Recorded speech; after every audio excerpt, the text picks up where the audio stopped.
오늘 저는 욥기 1장 21절과 22절 말씀을 여러분들에게 봉독해 드렸습니다.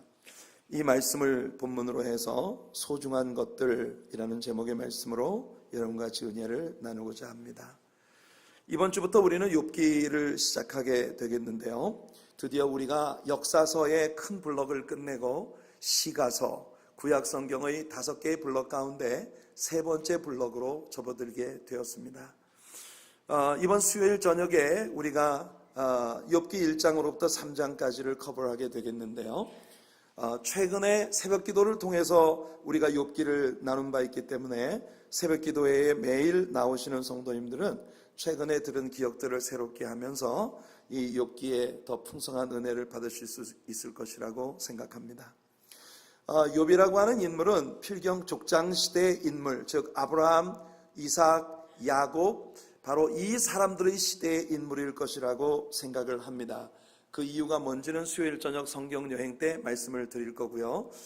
여러분, 바로 이 욥이라고 하는 인물은 그래서 성경의 66권 가운데 가장 먼저 쓰여진 책이 바로 이 욥기다, 이렇게 우리는 보는 것입니다. 왜냐하면 많은 사람들이 성경의 제일 오래된 책이 뭐냐 하면 당연히 하나님의 천지창조의 기사를 담고 있는 창세기가 제일 오래된 책일 것이다 라고 생각을 하시겠지만, 창세기는 모세에 의해서 기록이 되었고 모세는 출애굽 시대의 인물이기 때문에 실제로 족장시대의 인물이었을 것이 틀림없는 욥기가 성경 가운데 가장 오래전에 기록된 책이라고 그렇게 받아들여지고 있습니다.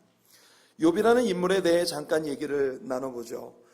성경은 그가 당대의 최고로 신실하고 의로운 인물이었다고 말하고 있습니다. 물론 여기서 말하는 의는 신약 성경에서의 의의 개념과는 현저한 차이가 있습니다. 구약 시대는 아직 메시아 구세주 예수 그리스도의 십자가가 있기 이전의 일이기 때문에 이 사람들의 의가 하나님 앞에 그들을 세워줄 수 있는 그런 완전한 의를 의미한다고 보기 어렵습니다. 다만 도덕적으로 늘 아름답고 착하게 살고 하나님을 경외하며 하나님께 제사하는 삶을 살았던 그 삶을 나타내는 행위적인 표현으로 받아들이는 것이 맞을 것 같습니다. 그러나 신약시대에 있어서 의는 예수 그리스도로 말미암아 우리의 죄와 모든 허물들이 완전히 씻김받고 우리 하나님 앞에서 완전히 의롭다 칭함을 받은 칭의 되어진 법정적 의의를 가진 하나님의 자녀로 하나님 앞에 용납될 수 있는 그런 은혜를 받은 것이 우리 신약시대의 우리들의 의인 것이에요. 그러니까 오늘 신약의 믿음과 연관된 이 의와는 약간 차이가 있지만 어떻든 욥은 그 시대에 가장 의로운 그런 사람으로 하나님께 받아들여지고 있는 그런 인물입니다. 왜냐하면 하나님께서 직접 그를 이 세상에 그 같은 사람이 없다고 칭찬을 하셨던 인물이기 때문에요. 욥기의 주제가 뭐냐? 욥기의 주제 하면 사람들은 흔히 생각합니다. 욥처럼 엄청난 시련과 고난을 겪어도 끝까지 참고 견디면 쨍하고 해뜰 날 돌아온단다. 이게 욥기의 주제일 것이라고 많은 분들이 생각하죠.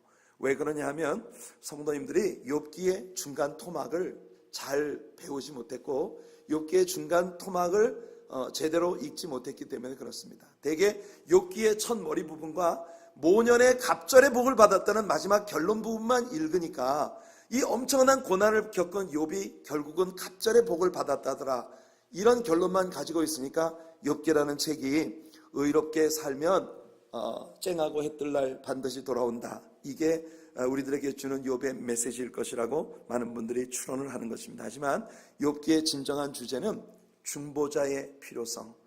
아무리 욥과 같이 도덕적인 선행과 물질적인 부와 여러 가지 당시로서는 어떤 부족 국가의 왕과 같은 그런 권세를 누리고 있었던 욥 같은 인물도 예수 그리스도 중보 없이는 하나님 앞에 설 수 없다는 걸 보여주는 게 바로 욥기의 주제입니다. 그렇기 때문에 욥처럼 최고의 의를 구가하는 그런 인물이라 하더라도 하나님 앞에 반드시 자신의 죄에 대한 회개의 중요성, 회개가 얼마나 중요한가 하는 것을 강조하고 있는 것이 바로 욥기의 내용이라고 말할 수 있겠습니다. 하나님께서 성경에서 회개의 중요함을 가르치기 위해 사용하신 인물들이 종종 있습니다.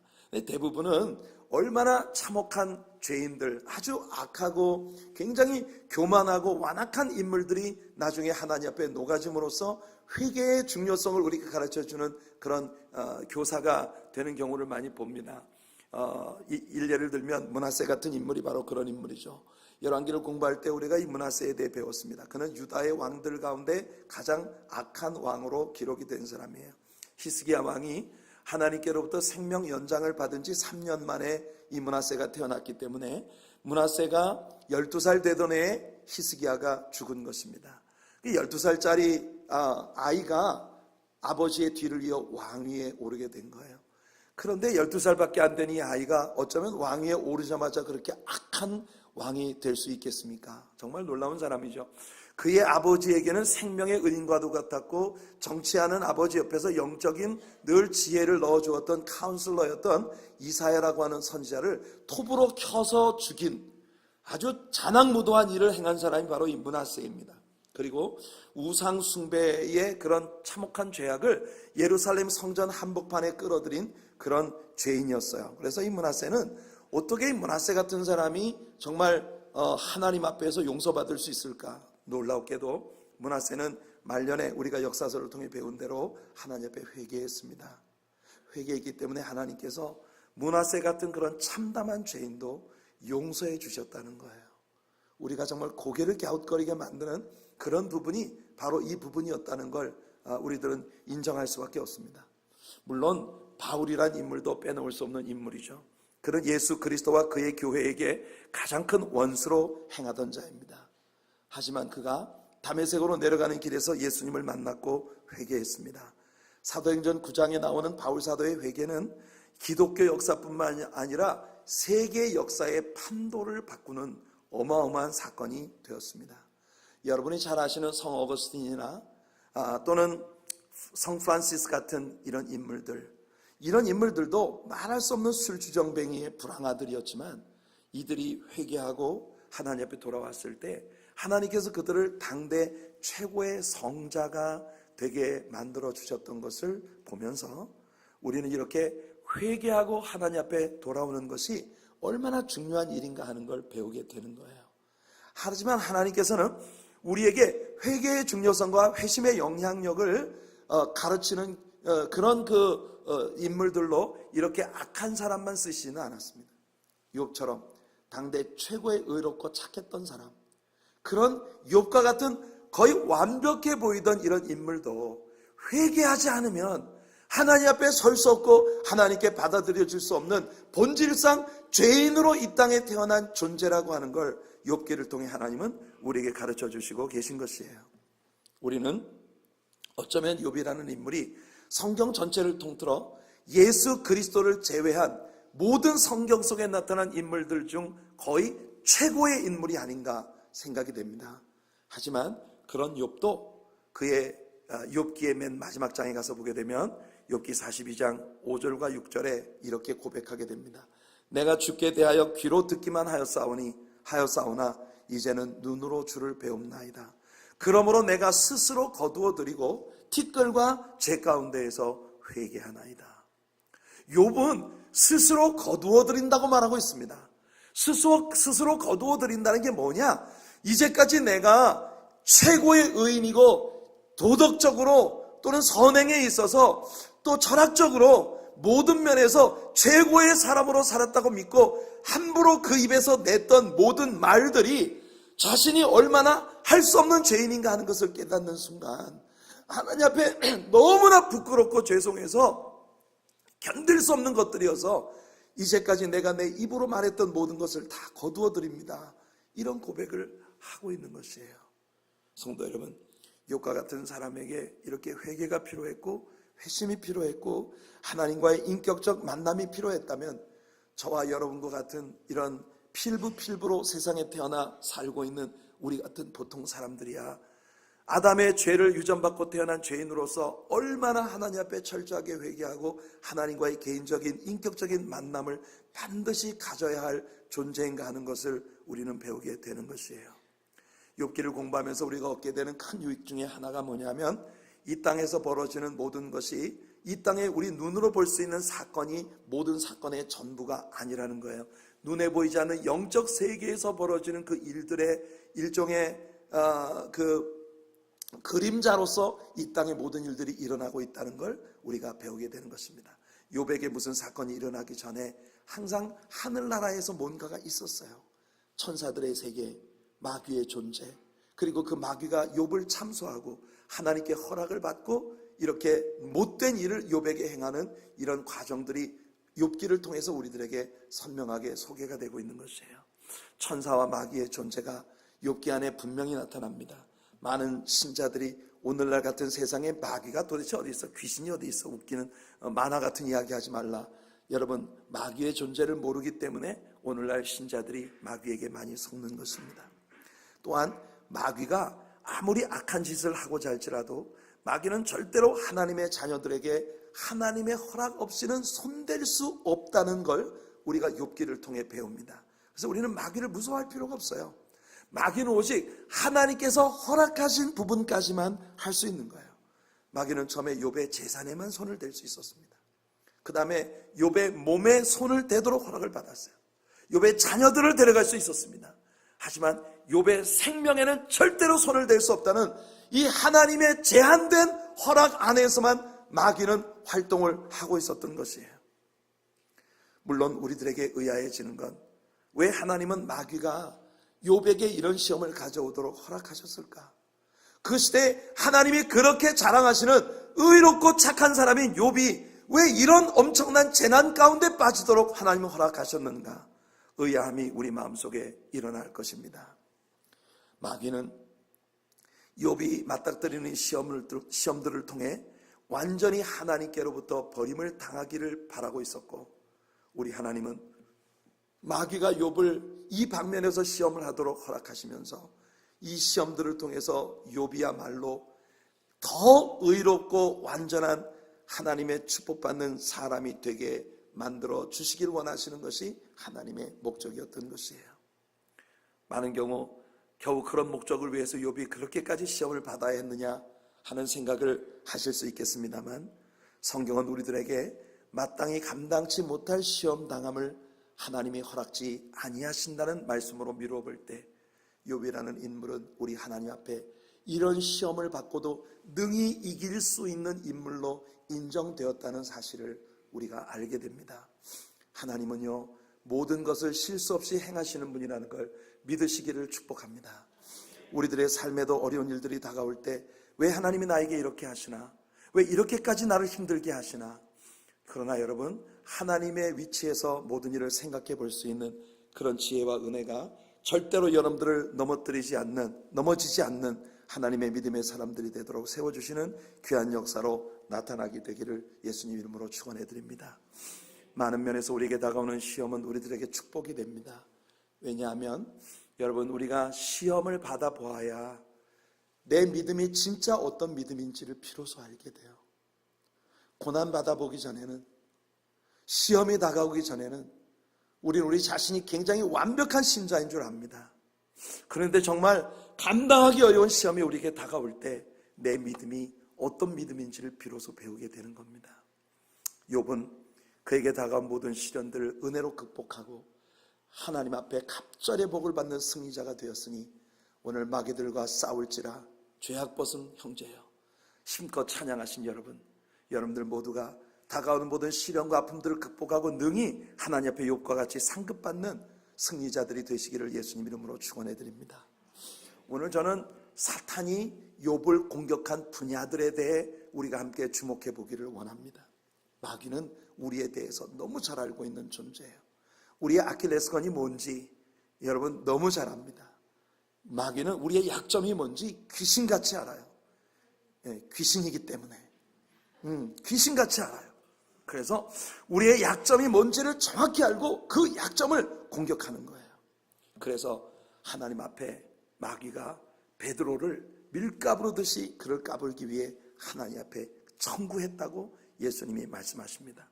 사탄은 오늘날의 신자들을 공격할 때도 신자의 치명적인 약점이 어디에 있는지를 잘 알고 그 부분을 공격하는 거예요. 그래서 욥이 이 시험에서 공격을 받은 부분들이 무엇이었는지를 우리가 살펴볼 때 우리들도 영적인 싸움에서 승리할 수 있기 위해 어떤 부분을 어떻게 지켜야 하는지 배울 수 있을 것입니다. 첫째로, 마귀는 욥의 재산을 빼앗아갔습니다. 짐승은 태어날 때부터 옷을 입고 나옵니다. 태어날 때 알몸으로 나왔다가 뒤에 가죽옷을 얻어 입는 짐승 보셨나요? 짐승은 태어날 때부터 가죽옷을 입고 나옵니다. 하지만 사람은 오늘 우리가 읽은 본문에서 욥이 고백한 것처럼 알몸으로 이 땅에 태어납니다. 그래서 누군가가 알몸으로 태어난 이 사람을 입혀주고 먹여주고 양육을 하는 이가 있어야만 생존 자체가 가능한 존재로 우리 인생은 지음을 받은 거예요. 우린 알몸으로 이 땅에 태어나고 알몸으로 이 세상을 떠날 것입니다. 우리가 먹을 것, 입을 것, 거주할 장소, 이런 것들이 제공되어지는 건 알몸으로 태어난 우리들에게 누군가가 공급해 주기 때문에 가능한 것이에요. 따라서 물질적인 것은 인생들에게 매우 중요합니다. 우리들이 가지고 있는 모든 물질적인 것들이 하나님의 복이에요. 하나님은 아브라함과 이삭과 야곱에게 물질적인 복을 주겠다고 약속하셨고 실제로 그들에게 이 복을 주셨습니다.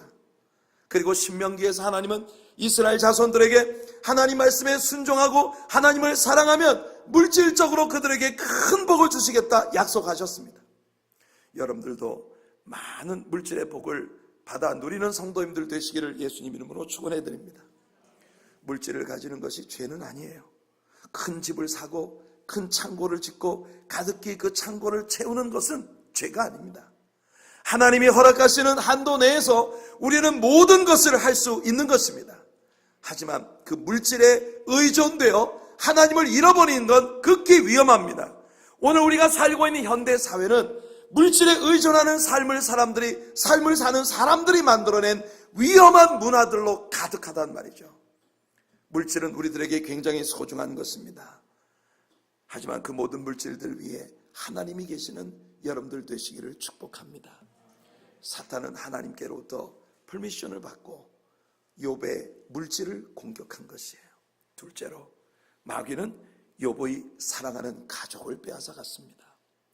아마도 이 가족에 대한 사랑은 인간을 인간되게 만드는 기본적인 힘이라고 해도 과언이 아닐 것입니다.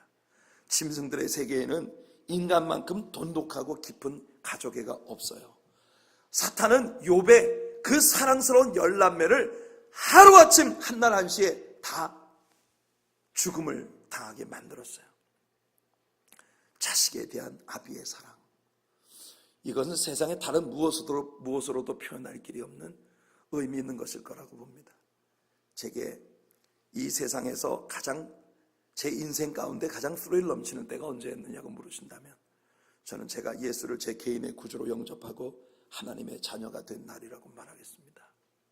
그럼 두 번째로 내 인생에 스릴 넘치는 때가 언제였느냐 물으신다면 저는 제 자신을 하나님의 종으로 헌신하고 목사 안수를 받던 그날이라고 말할 수 있겠어요. 저는 목사 안수를 받던 날 진짜 고장난 수도꼭지처럼 많이 울었습니다. 얼마나 많이 울었는지 예배가 시작도 되기 전부터 울기 시작해서 목사님이 설교를 하시는데 어깨를 들썩이며 너무 흐느끼며 울어서 같이 안수를 받던 3명의 그 친구들이 있었는데 같이 안수를 받던 목사들이 민망해서 고개를 들 수 없을 정도로 많이 울었어요. 마지막 목사 안수를 받고 저의 고등학교 어린 시절 저를 섬겨주셨던 담임 목사님이 저를 위해서 대표로 안수 기도를 하시는데 전 정말 하염없이 울었습니다. 그렇게 감동이 되었어요. 우상 숭배가 쩔어 있었던 집안, 귀신에게 바쳐진 자식으로 이 땅에 태어난 아들입니다. 제가 태어나기 전부터 우리 부모님들이 절에다가 돈을 주고 큰 시주를 하고 절 그 암자 뒷산에다 제 이름을, 태어나기도 전에 제 이름을 새겨놓고 아침마다 스님들이 나와서 불공을 하는 그런 집안에 제가 태어났어요. 그런데 저 같은 죄인을 용서해 주시고 하나님의 자녀 삼아 주신 것만 해도 감사한데 저 같은 사람을 목사로 삼아 주셨다는 게 얼마나 감사한지.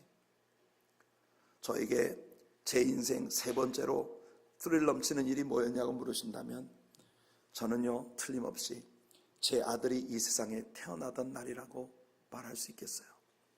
그때 저는 군대에서 제대를 하고 신학교에 복학을 해서 학교를 다니고 있던 신학생이었습니다.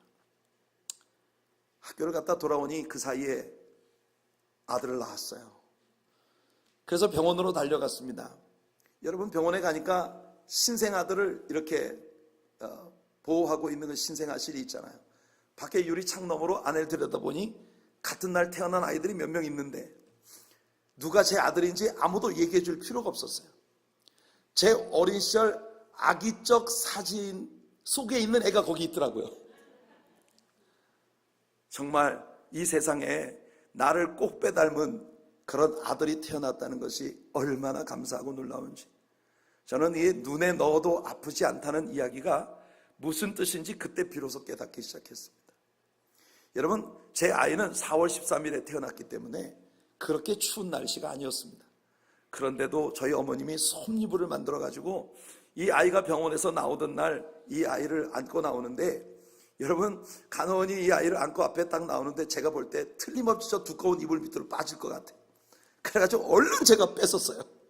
그래가지고 아이를 꼭 안고 택시를 타고 제 아내와 어머니와 함께 집으로 돌아오는 길에 택시 운전사가 왜 그렇게 운전을 험하게 하는지, 그래가지고 제가 아기를 안고 바들바들 떨었어. 이 아이가 깨면 어떡하나, 잠들어 있는 이 아이가. 그래가지고 운전기사한테, 기사님 미안하지만 이 아기가 지금 자고 있습니다. 안 깨게 좀 조심해서 운전 좀 해주세요. 그랬더니 저희 어머님이 제 옆구리를 쿡 찌르면서 막 웃으시면서 하시는 말씀이, 전도사님 아버지도 전도사님 태어나서 안고 병원에서 나올 때 운전기사한테 똑같이 얘기했대요. 우리 아기가 자고 있으니 흔들지 말고 조심해서 운전하라고. 이게 자식에 대한 아비의 사랑이 아니겠습니까? 하나님의 종으로 사역을 하는 내내 저는 세상에서 목사의 아들이 가장 많이 희생을 당하는 사람이 아닌가 수시로 생각을 했습니다. 정말 많은 시간들을 교회의 사역과 성도님들을 섬기는 일로 씨름을 하다 보면 집안에 있는 식구들은 제대로 돌보지 못하는 때가 정말 많죠. 우리 성도님들 가정에 누가 아프다고 하면 그 아이가 나았다는 소리를 들을 때까지는 정말 가슴이 아프고 잠을 못 자요. 그런데 이 아이가 열이 펄펄 끓는데 전 모르고 있습니다. 이럴 때가 많았단 말이에요. 이 아이가 자라는 내내 저는 생각했습니다. 아마 이 아이는 어른이 되었을 때 절대로 목사 같은 건 하지 않겠다고 생각할지도 몰라. 그런데 그 아이가 목사가 됐습니다. 그래서 지금 너무나 목회를 열심히 교회 온 교인들에게 사랑을 받으면서 목회를 하고 있어요. 생각해보면 하나님께서 이 아이를 길러주셨다는 게 틀림없습니다. 제가 이 아이를 위해서 한 게 아무것도 없고, 이 아이가 자라는 동안 저는 이 아이를 위해서 돈 쓴 게 아무것도 없었어요. 오직 기도 하나로 이 아이를 하나님께서 양육해 주시고 여기까지 오게 하신 것입니다. 여러분, 이렇게 눈에 넣어도 아프지 않은 것이 자식에 대한 아비의 사랑일진데, 욥은 아들, 딸, 10남매를 한날 한시에 잃어버렸어요. 이 얼마나 끔찍한 공격입니까?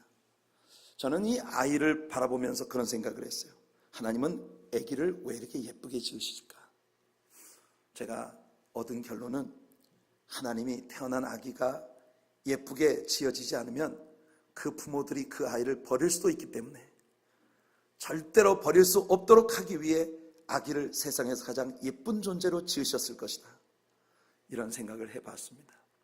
왜냐하면 오늘날 우리는 뉴스 매체를 통해서 얼마나 많은 이 세상의 아비들이 자기가 친히 낳은 딸을 성적으로 폭행하고, 그리고 얼마나 많은 아비들이 가정폭력과 그 말할 수 없는 언어폭력으로 가정을 쑥대밭이 되게 만드는 그런 일들을 봅니까? 여러분, 욥은 그렇게 사랑스러웠을 생태 같은 10남매를 하루아침에 잃었습니다. 세 번째로 사단이 욥에게 공격한 건 욥의 건강입니다. 건강은 사람에게 행복을 보장하는 가장 소중한 것 가운데 하나일 것이에요. 우리는 뉴스에서 종종 오랫동안 병을 앓던 사람이 비관해서 자살을 하는 경우를 봅니다.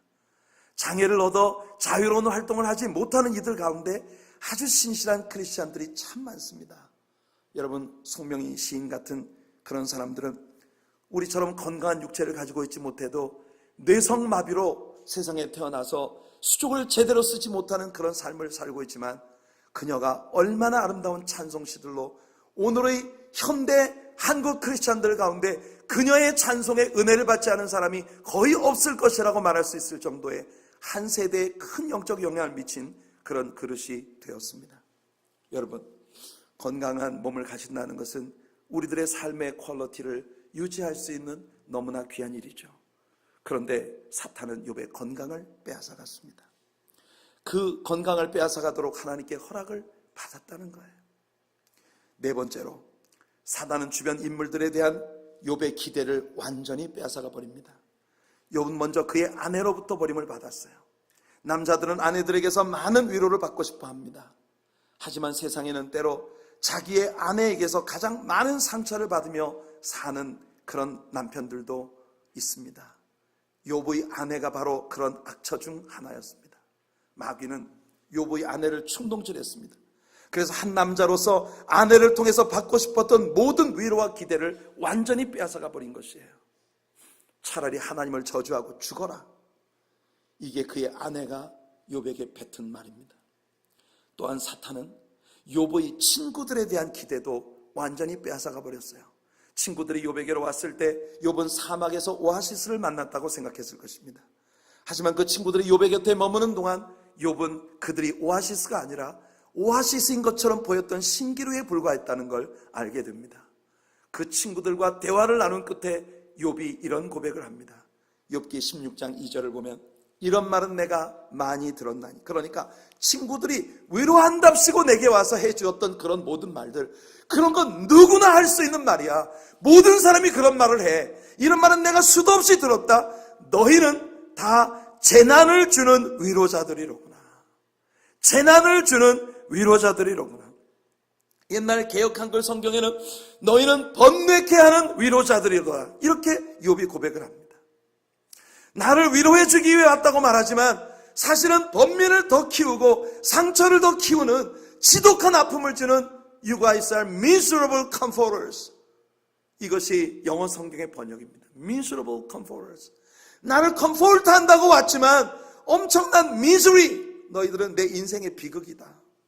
사람들에 대한 기대를 완전히 빼앗아가 버려요. 우리들도 우리 주변 인물들에 대한 기대가 우리 인생에 얼마나 소중한 것입니까? 하지만 때로는 우리가 그런 기대들을 송두리째 빼앗겨 버릴 때가 있다는 거죠. 마지막으로 욥이 받은 최후의 공격은 바로 욥의 영혼에 대한 공격이었습니다. 여러분이 욥기 3장을 읽어보시면 욥이 자신의 삶은 전혀 살 가치가 없는 존재라고 한탄하는 것을 보시게 됩니다. 욥은 하나님을 참으로 사랑하는 사람이었어요. 그런데 이제 욥의 입에서는 거침없이 하나님께 대한 불신과 원망이 터져나오고, 그 친구들이 너의 은밀한 죄 때문에, 너의 잘못 때문에 네가 이와 같은 벌을 받는 것이라고 그렇게 욥을 공격해 올 때, 욥은 내가 이 세상에 살고 있는 누구보다도 도덕적이고 누구보다도 착하게 인생을 살아왔다고 항변하며 자기 의의를 거침없이 토해내는 그런 인물이 되었습니다. 성도 여러분, 마귀는 욥을 잘 알았습니다. 욥을 어떻게 공격해야 하는지를 귀신같이 알고 있었어요. 마귀의 작전이 거의 성공을 거두는 것이 아닌가 싶은 부분이 바로 여기에 있습니다. 처음에 욥은 오늘 본문에서 제가 읽어드린 것처럼 근사한 말로 이 고난의 첫 장을 열었습니다. 욥기 1장 21절을 보시면 이르되 내가 모태에서 알몸으로 나와 싸운즉 또한 알몸이 그리로 돌아가올지라. 주신 이도 여호와시오 거두신 이도 여호와시오니 여호와의 이름이 찬송을 받으실지니이다. 참으로 위대한 찬양이지만 욥기 전체를 놓고 볼 때 이것에 우리가 너무 큰 비중을 둘 수 없을 것 같습니다.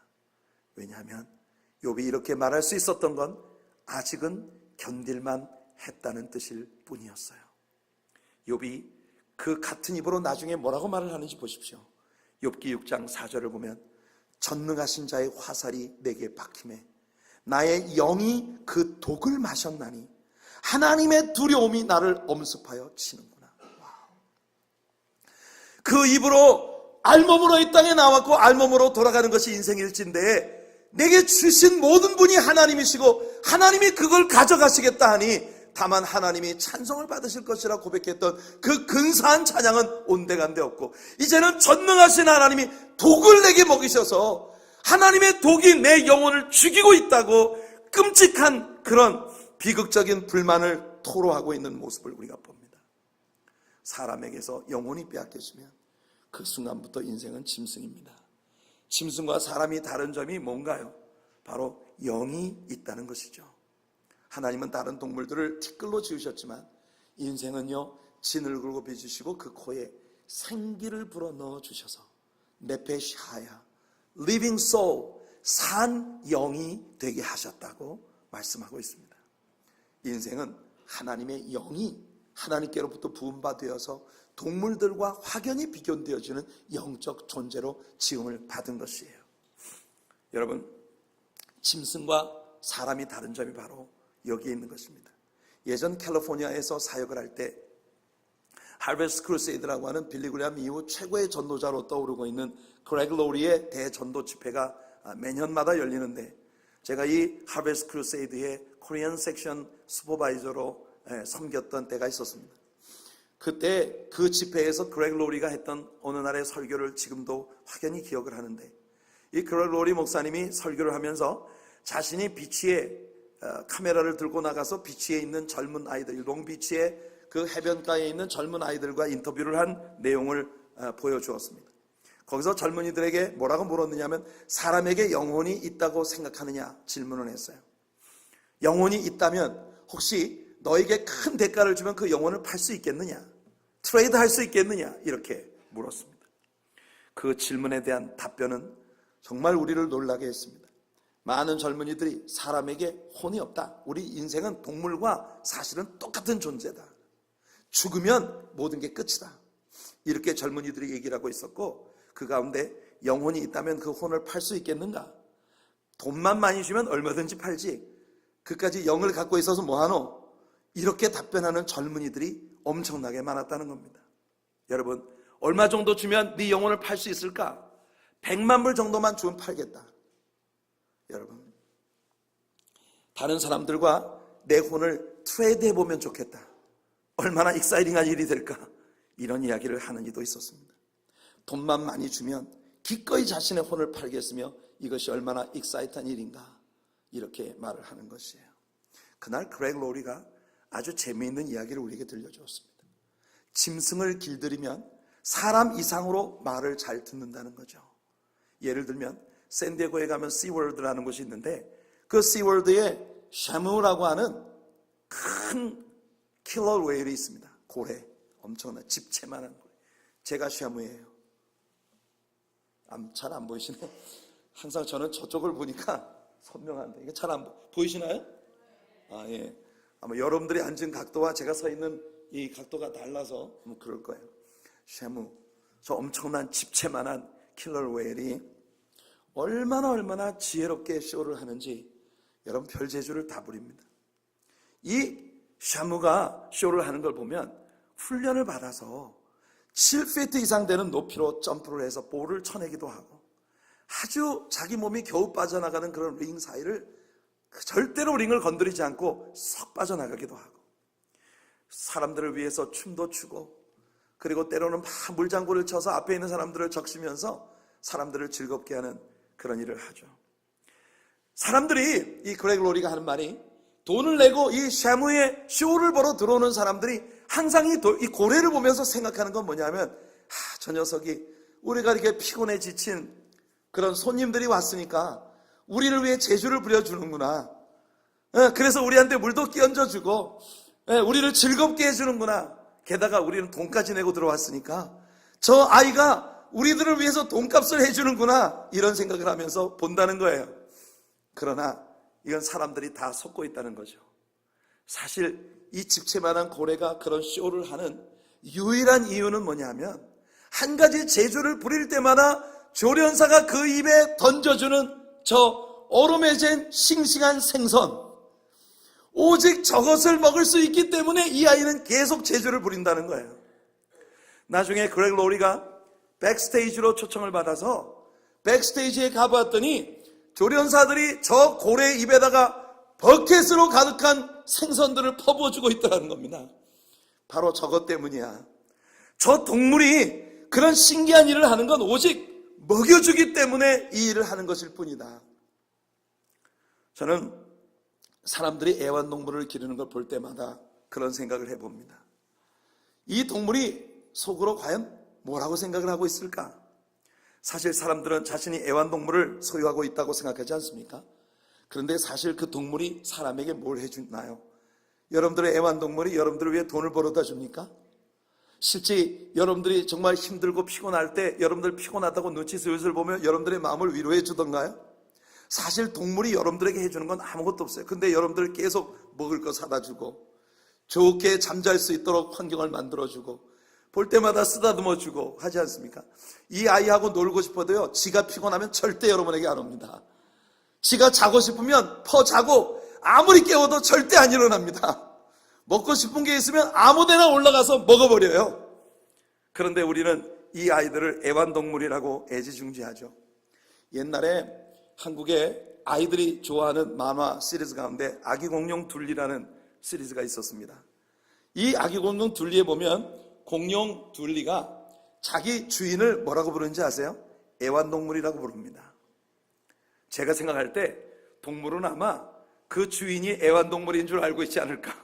왜냐하면 매일 나 먹여주고 채워주고 날 위해서 선을 베풀어주는, 거꾸로 동물이 사람을 애완동물이라고 생각하는 것은 아닐까, 이런 생각을 해보죠. 로마서에서 바울은 사람이 그 마음에 하나님 두기를 싫어하면 사람이 짐승처럼 변해버린다는 걸 당대 로마 사람들의 망가진 삶의 모습을 통해 비유해주고 있습니다. 오늘날 사람들은 그저 먹기 위해 무슨 재주든 부리는 쇠무 같은 그런 존재로 변해가고 있는 것은 아닐까요?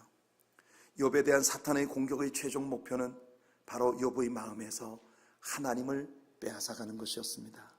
그의 영혼에 하나님 두기를 싫어하는, 하나님이 끔찍하게 싫어지는 그런 욥이 되도록 만들어 놓겠다는 것이 사탄의 공격의 최종 목표였습니다. 어쩌면 마귀가 오늘날 신자로서의 여러분들의 삶을 공격할 때도 같은 목표를 갖고 있을지 모르겠습니다. 하지만 여러분, 욥기를 공부하면서 우리가 정말 감격하는 건 그렇게 모든 소중한 것들을 다 빼앗겨버린 욥이 마지막 하나님께로 돌아가는 길을 절대로 빼앗기지 않았다는 이 사실이 욥기가 우리에게 주는 너무나 감동적인 교훈인 거예요. 욥기 9장 32절 33절을 보면 욥이 이렇게 몸부림치며 고백합니다. 하나님은 나처럼 사람이 아니신즉 내가 그에게 대답할 수 없으며 함께 들어가 재판을 할 수도 없고 우리 사이에 손을 얹을 판결자도 없구나. 그렇습니다. 이 말씀에서 욥은 자신이 하나님과 재판을 해보고 싶다고 말하고 있는 거예요. 근데 하나님은 나처럼 인간이 아니시니 내가 하나님께 도달할 수가 없다는 겁니다. 그래서 욥의 간절한 애원은 뭐냐? 하나님과 나 사이 양쪽에 손을 얹어서 우리 둘 사이를 만나게 해줄 수 있는 판결자가 내게 필요하다는 거예요. 그 판결자란 말이 뉴킹 제임스 버전을 보면 미디에이터라고 번역이 되어 있습니다. 중보자란 말이죠. 그래서 욥기의 가장 강렬한 메시지가 뭐냐? 하나님과 나 사이에 양쪽에 손을 얹어 우리를 화해시켜줄 미디에이터, 중보자가 내게 필요하다는 것, 그것이 욥의 절규인 것이에요. 욥은 결국 마지막 엘리후의 변론을 통하여 하나님과 욥 사이에 예수 그리스도가 서실 때 그 예수 그리스도의 대속의 죽음으로 말미암아 영원히 구덩이에 빠지는 사람을 건져 올리실 것이라는 이 복음의 메시지를 받게 되는 것입니다. 그래서 욥기의 주제는 중보자 예수님 없이는 아무도 하나님께 나갈 수 없다는 것입니다. 디모데전서 2장 5절에 바울이 말합니다. 하나님은 한 분이시요 또 하나님과 사람 사이의 중보자도 한 분이시니 곧 사람이신 그리스도 예수라. 예수 그리스도는 하나님이셨습니다. 그러면서도 완전한 사람으로 이 땅에 오셨습니다. 그래서 예수 그리스도야말로 한편으로는 하나님의 손을 잡으시고 한편으로는 사람의 손을 잡아 서로 화목하게 해주실 수 있는 구세주이시고 중보자이신 것입니다. 사랑하는 성도 여러분, 여러분의 도덕적 철학적 의의가 결코 여러분을 하나님 앞에 서게 못할 것입니다. 여러분의 물질이나 지식이나 경험이나 어떠한 사회적 지위도, 이 세상에서 여러분들이 아끼는 어떤 소중한 것들도 여러분들을 하나님 앞에 서게 하지 못할 것입니다. 욥이 모든 것을 빼앗겼어도 하나님과 자신 사이의 중보자 예수 그리스도의 존재를 발견하게 되었던 것처럼, 성도 여러분, 예수 그리스도 안에서 가장 소중한 것, 우리 하나님을 잃지 않을 때 하나님의 선물로 내 삶에 주어지는 이 모든 소중한 것들을 가치 있게 지킬 수 있다는 것을 믿으시는 여러분들 되시길 예수님 이름으로 축원해 드립니다. 오늘 새벽 잠에서 깨었을 때 저의 카톡에 지난 밤중에 저의 한 지인으로부터 그가 쓴 시가 한 수 전달이 되어 있는 것을 보았습니다. 오늘 제가 그분의 허락을 받고 여러분에게 이 시를 제 설교의 끝으로 읽어 드립니다. 제목은 회한록 2017이에요. 연력의 끝장, 나의 회한록 2017에 무엇이 기록될까? 오는 시간이 기다려주리라 생각하고 내일로 미루다가 시작이 벌써 끝이 되어버리고 첫 장을 열면서 세웠던 다짐들이 회오의 봉이 되어 마지막 장을 울리고 있다. 해가 갈수록 새롭게 만남보다는 보내고 지워진 인연이 더 많아지고 나도 모르게 떠나버린 인연들이 생의 무상을 남겨주고 있다. 오래 쌓아온 인연이 나의 좁은 생각 속에 견디지 못해 소리도 없이 상처만 붙들고 가버렸으니 해가 갈수록 새롭게 만남보다는 보내고 지워진 인연이 더 많아지고 나도 모르게 떠나버린 인연들이 생의 무상을 남겨주고 있다.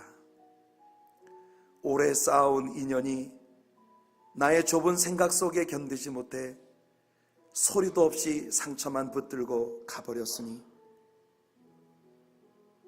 생각 한 장 더디 넘기며 천천히 새겨봤더라면, 발걸음 한 장만 물러났더라면 더 단단해졌을걸. 나를 더 흔들고 있다. 만남보다 보냄을 더 아름답게를 좌우명으로 세워왔는데 돌아보니 모두 무너져버리고 빈자리에 회오의 그림자가 나를 비웃고 있다. 인연은 그 바탕도 가치도 결실도 사랑인데 받기만 기다리다가 뿌리를 내리지 못하니 휘청거리다가 넘어져 버린다. 인생은 인연으로 아름다운 것인데 그 그림 내가 그려야 함을 잊고 있다가 이제나마 곱게 그려보려는데 붓에 힘이 없고 눈이 멀어 색소가 조화를 이루지 못한다. 회오의 그늘이 인생 무상만을 그리며 서산에 지고 있으니 동행해 주실 님이 더 가까이 오신다. 인생은 석양에 걷는 오솔길인가? 사랑하는 성도 여러분, 이 시가 가슴을 뭉클하게 하는 건 저뿐만이 아닐 거라고 생각합니다.